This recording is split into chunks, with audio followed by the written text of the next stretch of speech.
প্রিয় শিক্ষার্থী বন্ধুরা, আসসালামু আলাইকুম। আশা করি তোমরা সবাই ভালো আছো। তো আজকে আমি তোমাদের ষষ্ঠ শ্রেণীর জীবন ও জীবিকা বইয়ের তোমাদের প্রথম অধ্যায় যে কাজের মাঝে আনন্দ। তো এখানে পৃষ্ঠা নাম্বার তোমরা দেখতে পাচ্ছ। এখানে পৃষ্ঠা হচ্ছে 17 পৃষ্ঠায় তোমাদের একটি কাজ দেওয়া রয়েছে। সেটা হচ্ছে আমাদের বিদ্যালয়কে আমরা কেমন দেখতে চাই তা কল্পনা করে একটা ছবি আঁকি অথবা গল্প লিখি। তো এখানে একটা বিষয় তুমি ভালোভাবে খেয়াল করো। এখানেও কিন্তু তারা একটি অপশান দিয়েছে তোমাদের জন্য, যে ছবির কথা বলেছে অথবা কিন্তু তারা কিন্তু বলেছে যে গল্প লেখির কথা বলেছে। অর্থাৎ তুমি চাইলে কিন্তু ছবিও আঁকতে পারো, আবার চাইলে কিন্তু তুমি গল্পও লিখতে পারো আর কি। তো যেহেতু ছবি আঁকাটা কিছুটা ঝামেলা, তাই আমরা একটা গল্প লিখব। তো গল্পটা আসলে কিসের উপরে লিখব সেটা লেখার জন্য তারা একটু নির্দেশনা দিয়েছে। তো সেই নির্দেশনাটা আমরা একটু পড়ে নিই। তো আমরা এখানে দেখতে পাচ্ছি যে তারা সে নির্দেশনাটা দিয়েছে যে কিসের উপর আসলে গল্পটা লিখব। তো এখানে যদি আমরা একটু পড়ে দেখি তাহলে দেখতে পাবো যে পরিবারের বাইরে আমাদের ভালো লাগার জায়গা হলো বিদ্যালয়। বিদ্যালয়কে ঘিরে থাকে আমাদের যত উচ্ছ্বাস আর আনন্দ। বিদ্যালয়ে কাটানোর সময়টুকু আমাদের নির্মল ভালোবাসার স্মৃতি হয়ে দোলা দেয় সারা জীবন। বিদ্যালয়ে শিক্ষক আর সহপাঠীদের সঙ্গে গড়ে ওঠা বন্ধুত্বের বন্ধন ভীষণ আবেগময়। বিদ্যালয়ের সহপাঠীদের প্রতি আমাদের কি গভীর ভালোবাসার টান। আমরা সবাই চাই বিদ্যালয়ের প্রতি আমাদের এই টান যুগ যুগ ধরে থাকুক, যেন একে পুঁজি করে আমরা আমাদের এই ভালোবাসার প্রতিষ্ঠানকে স্বপ্নের মতো করে সাজিয়ে তুলতে পারি। আর এজন্য প্রয়োজন আমাদের অতি প্রিয় এই বিদ্যালয়ের পরিবেশকে আন্তরিক ও আকর্ষণীয় সুন্দর করে তোলা। নিজের অতি আপন এই প্রতিষ্ঠানের প্রতিটি কাজে আমাদের ভালোবাসার চিহ্ন যেন ফুটে ওঠে, সেই চেষ্টা করতে হবে। তো প্রিয় শিক্ষার্থী, বুঝতে পারলে তোমাদের এখানে কাজটি দেওয়ার আগে তারা কিছু কথা বলেছিল।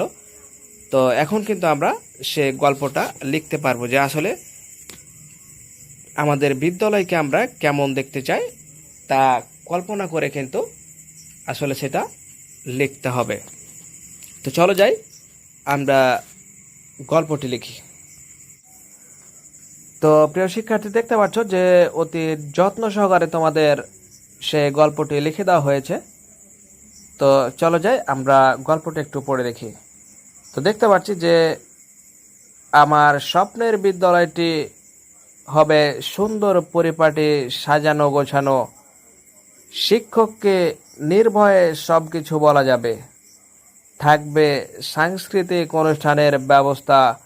বিদ্যালয়ে মুখস্থ নয়, হবে সৃজনশীলতার বিকাশ। বিদ্যালয়ের ভবনগুলো অনেক সুন্দর নকশা দ্বারা সুসজ্জিত থাকবে। বিদ্যালয়ের সামনে সবুজ ঘাসে একটি বিশাল মাঠ থাকবে। বিদ্যালয়ের চারপাশে গাছপালা দ্বারা ঘেরা থাকবে।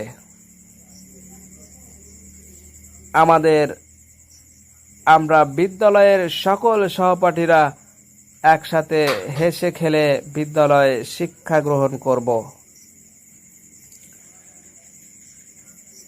তো দেখতে পাচ্ছ সবকিছু সুন্দর করে লেখা রয়েছে। তোমরা সুন্দর করে জিনিসটা লিখে নেবে। তো এরপরে বাকিতে লেখা রয়েছে যে আমাদের শিক্ষকগণ আমাদের সবাইকে আদর করে খেলার ছলে পাঠদান করবেন। আমাদের শিক্ষকদের আমরা সবাই সম্মান করব এবং তাদের আদেশ উপদেশ মেনে চলব। আমরা বিদ্যালয়ের সবাই সবার সাথে মিলেমিশে থাকব। আমাদের বিদ্যালয়ের সৌন্দর্যের জন্য আমরা বিভিন্ন ফুলের গাছ লাগিয়ে এবং ফুল বাগান করে বিদ্যালয়ের সৌন্দর্য রক্ষা করব। তো প্রিয় শিক্ষার্থী, তোমরা সুন্দর করে এটা তুলে নাও, খেয়াল রাখবে যাতে কোনো কিছু ছুটে না যায়। তো আসলে আমরা সবাই জানি যে বিদ্যালয় হচ্ছে আমাদের, আমরা দিনের ভিতর অধিকাংশ সময় কিন্তু আসলে আমরা বিদ্যালয়ে দিই, আমরা অধিকাংশ সময় কিন্তু বিদ্যালয়ে পার করে থাকি। সেক্ষেত্রে কিন্তু অবশ্যই বিদ্যালয়ের প্রতি আমাদের একটা দুর্বলতা থাকে, সেই বিদ্যালয়ের প্রতি আমাদের অনেক চাওয়া থাকে যে সেই বিদ্যালয়টি যেন মনের মতো হয়। আসলে তারই ধারাবাহিকতায় কিন্তু আসলে এই উত্তরটি দেওয়া, যে আসলে বিদ্যালয়গুলো আমরা কেমন চাই। অনেক সময় দেখা যায় যে আমরা বিদ্যালয়গুলো আমাদের মনের মতো হয় না, সেখানে আমরা খেলাধুলার কোনো ব্যবস্থা থাকে না, শিক্ষকদের অন্যায় অত্যাচার লেগেই থাকে। এখন তো বর্তমানে শিক্ষকদের দ্বারা অনেক শিক্ষার্থী, তারপরে অনেক ছাত্র লাঞ্ছিত হচ্ছে। মাঝে মাঝে তো শোনা যায় যে শিক্ষকের হাতে ছাত্রকে মারতে মারতে তারা মানে কি একটা বেহাল অবস্থা করে ফেলে।